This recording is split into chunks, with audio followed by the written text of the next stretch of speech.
Personal finance की दुनिया में कभी कभी ऐसा लगता है ना, जैसे हम किसी भूल भुलैया में फंस गए हों। चारों तरफ से इतनी सलाहें मिलती हैं कि समझ ही नहीं आता कि शुरू कहां से करें। तो चलिए आज इसी उलझन को सुलझाते हैं और 3 सबसे पॉपुलर फाइनेंशियल रोड मैप्स को समझते हैं, ताकि ये जानने में आसानी हो कि हमारे लिए कौन सा रास्ता सही है। ये कुछ ऐसा है जैसे आप घने कोहरे में गाड़ी चला रहे हो और हर मोड़ पर कोई नया साइन बोर्ड एक अलग ही दिशा दिखा रहा हो। कोई कहता है पहले कर्ज चुकाओ, कोई कहता है इन्वेस्ट करो, कोई कहता है रिटायरमेंट के लिए बचाओ।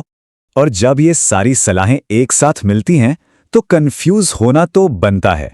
पैरालिसिस बाय एनालिसिस वाली सिचुएशन हो जाती है कि आखिर पहला कदम उठाएं तो उठाएं कहां। लेकिन फिक्र की कोई बात नहीं, हम इसे आसान बनाने वाले हैं। हम इन पॉपुलर स्ट्रैटेजीज को सिर्फ कुछ टिप्स की तरह नहीं, बल्कि 3 अलग अलग रोड मैप्स की तरह देखेंगे। हर रास्ते की अपनी एक फिलॉसफी है, अपना एक नजरिया है। चाहे वो कर्ज से पूरी तरह आजाद होना हो, अपने पैसे से ज्यादा रिटर्न कमाना हो, या फिर जल्दी रिटायर होना हो। तो हमारा पहला रास्ता है पूरी तरह से फोकस और अनुशासन का। इसे पॉपुलर बनाया है फाइनेंशियल एक्सपर्ट डेव रैमजे ने। और ये तरीका उन लोगों के लिए बेहतरीन है जो कर्ज के बोझ से परेशान हैं और इससे बाहर निकलने के लिए एक सीधा साधा क्लियर कट प्लान चाहते हैं। इस प्लान की शुरुआत होती है एक छोटे से, आसानी से पूरे किए जा सकने वाले लक्ष्य से। मतलब पहले बस एक स्टार्टर इमरजेंसी फंड बनाना है। ये एक तरह का सेफ्टी नेट है, ताकि जिंदगी की छोटी मोटी अनएक्सपेक्टेड परेशानियां आपके पूरे प्लान को पटरी से ना उतार दें। इससे एक मोमेंटम भी बनता है। अच्छा, इस मेथड की जो सबसे दिलचस्प बात है ना, वो है इसका एकदम सख्त सीक्वेंस। मतलब आप एक वक्त पर सिर्फ और सिर्फ एक ही स्टेप पर फोकस करते हैं। मेन गोल ये है कि बड़ी बड़ी इन्वेस्टमेंट करने से पहले हर तरह के कंज्यूमर लोन को जड़ से खत्म कर दिया जाए। हाँ, स्टेप 4 में इन्वेस्टमेंट है, लेकिन जोर पहले कर्ज से पूरी तरह मुक्त होने पर है। तो ये तो था कर्ज मुक्त होने का नजरिया। अब चलिए एक बिल्कुल अलग फिलॉसफी की तरफ बढ़ते हैं। एक ऐसा रास्ता जो हर एक रुपए को ज्यादा से ज्यादा मेहनत करवाने पर फोकस करता है।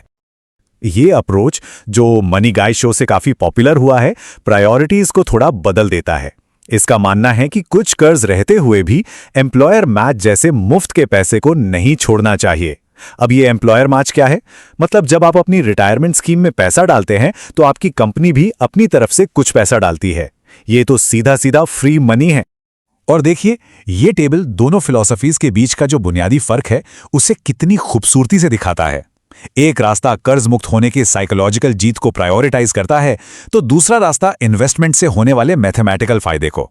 जैसे ऑप्टिमाइजर की रणनीति कहती है कि पहले अपने इंश्योरेंस के सबसे बड़े डिडक्टिबल, यानी वो पैसा जो क्लेम के वक्त पहले अपनी जेब से देना पड़ता है, उसके लिए बचत करो। और साथ ही क्रेडिट कार्ड जैसे हाई इंटरेस्ट कर्ज पर फोकस करो, क्योंकि वो सबसे ज्यादा महंगे पड़ते हैं।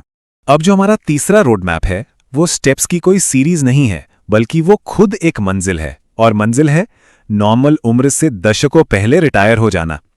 सुनने में भले ये बहुत बड़ा लगे, पर ये एक बढ़ता हुआ मूवमेंट है जिसे फायर कहते हैं। फायर मूवमेंट का फंडा इस बात पर कम है कि कर्ज कैसे चुकाया जाए, और इस बात पर ज्यादा है कि अपनी कमाई और खर्च के बीच के गैप को ज्यादा से ज्यादा कैसे बढ़ाया जाए। इसके लिए हो सकता है कि बहुत ही कम खर्च में जिंदगी जीनी पड़े, या इनकम बढ़ाने के लिए कोई साइड हसल करना पड़े, या फिर एक हाई पेइंग करियर पर फोकस करना पड़े। ये 25 गुना का जादुई नंबर आता है 4% रूल से। ये रूल कहता है कि अगर किसी के पास अपने सालाना खर्च का 25 गुना पैसा इन्वेस्टेड है, तो वो हर साल अपने इन्वेस्टमेंट का 4% हिस्सा निकालकर खर्च कर सकता है, और उसका पैसा कभी खत्म नहीं होगा।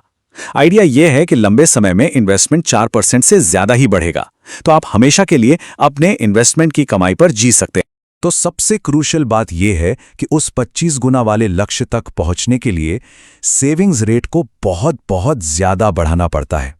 जो नॉर्मल 10-15% की सलाह दी जाती है, उससे कहीं ज्यादा। यहां बात हो रही है अपनी इनकम का 50% या उससे भी ज्यादा बचाने की, जो कि वाकई एक बहुत बड़ा कमिटमेंट। और हां, फायर का मतलब ये नहीं कि सब एक ही ढर्रे पर चलते हैं। इस कम्युनिटी के अंदर भी काफी फ्लेक्सिबिलिटी है। लोग अपने लाइफस्टाइल और गोल्स के हिसाब से इसे अपनाते हैं। जैसे लीन फायर का मतलब है बहुत कम बजट पर रिटायर होना, वहीं फैट फायर का मतलब है एक आरामदायक या आलीशान जिंदगी के साथ रिटायर होना। तो इतने सारे अलग अलग रास्ते देखने के बाद मन में सवाल उठता है कि भाई सही कौन सा है? लेकिन असली राज यह है कि कोई एक सबसे अच्छा रोडमैप नहीं है।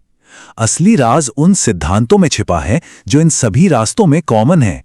भले ही इन प्लान्स की स्ट्रेटजीज अलग अलग हों, लेकिन हर सफल फाइनेंशियल प्लान एक ही नींव पर बना होता है। ये हैं सड़क के नियम जिन्हें फॉलो करना ही पड़ता है, चाहे रास्ता कोई भी चुने। शैम्पलेन कॉलेज जैसी जगहों पर हुई रिसर्च भी यही कहती है कि एक मजबूत फाइनेंशियल फाउंडेशन बनाने के लिए ये नियम नॉन नेगोशिएबल हैं, चाहे कोई भी रोड मैप फॉलो किया जाए। जैसे पहले खुद को भुगतान करें का सीधा सा मतलब है कि सैलरी आते ही कोई भी बिल भरने या खर्च करने से पहले एक हिस्सा अपनी बचत और इन्वेस्टमेंट के लिए अलग निकाल दें। और यह हमें सबसे जरूरी फैक्टर पर लाता है, वो फैक्टर जो कोई प्लान या स्ट्रैटेजी नहीं, बल्कि वो इंसान है जो उस प्लान को चला रहा है। दुनिया का सबसे बेहतरीन प्लान भी किसी काम का नहीं अगर हम उस पर टिके ही ना रह पाएं। फाइनेंशियल सक्सेस इस बात पर कम निर्भर करती है कि हम क्या जानते हैं और इस बात पर ज्यादा कि हम अपनी भावनाओं को कैसे मैनेज करते हैं। मतलब जब मार्केट गिरे तो घबराना नहीं, आवेग में आकर फालतू खर्च से बचना और अपने लॉन्ग टर्म गोल्स पर टिके रहना, ये सब व्यवहार की बातें हैं। तो आखिर में बात यहीं आकर रुकती है कि सबसे अच्छा प्लान वही है जो किसी के अपने व्यवहार और लक्ष्यों से मेल खाता हो। इसलिए असली सवाल यह है कि आज शुरू करने के लिए कौन सा रास्ता सबसे सही लगता है। तो बस अपना पहला कदम उठाइए, चाहे वो एक बजट बनाना हो, एक सेविंग्स अकाउंट खोलना हो या किसी फाइनेंशियल एडवाइजर से बात करना हो। आज कुछ ऐसा कीजिए जो आपको फाइनेंशियल फ्रीडम के और करीब ले जाए।